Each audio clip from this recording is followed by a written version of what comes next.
दुलाराय बर' फरायसा आफादनि 52 बोसोरसालिया जथुमा बियो रौतानि बड'लेण्ड फोथाराव जानो थांगासिनो दङ 26, 27, 28, 29 जानुवारि खालाराव। दा बेखायनो जोंहा बानजाय आफादनिफ्राय हारिमु दालाय आफादा साखाफारा खालामगासिनो दङ हारिमु बिथिङै। दा बे हारिमु दालाय आफादनिनो दिनै गासै 200सो जोंहा मोसाखावरि बिथांमोनखौ लानानै जा साखाफारा जागासिनो दङ फोरोंनाय जा हारिमु दिन्थिफुंनायनि थाखाय जथुमाखौ मोजाङै मोजां हारिमु बिथिङै दिन्थिफुंनो थाखाय आरो गाब गोनाङै दिन्थिफुंनो थाखाय।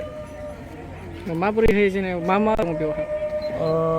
जोंहा माबाया हारिमु दालाय आफादा गुबुन गुबुन दोरोङारि बर'नि दोरोङारि मोसानाय आयदाफोरखौ साखाफारा खालामगासिनो दङ।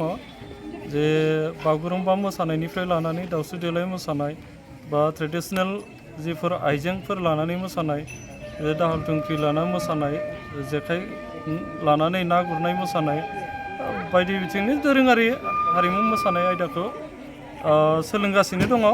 बेजों लोगोसे जोंहा नसुंसे हादर भुटान रायजोनिफ्रायबो जोङो मोसाखावरि बिथांमोनखौ हांख्रायदों।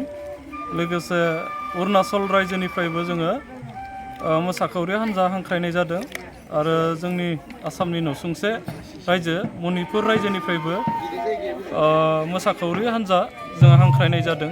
दा बेनि गेजेरजोंनो लोगोसे जोङो आसामाव थानाय गुबुन गुबुन हारि हारिसाफोरनि दोरोङारि मोसानाय हान्जा बिथांमोनखौबो जों खावलायनाय जादों।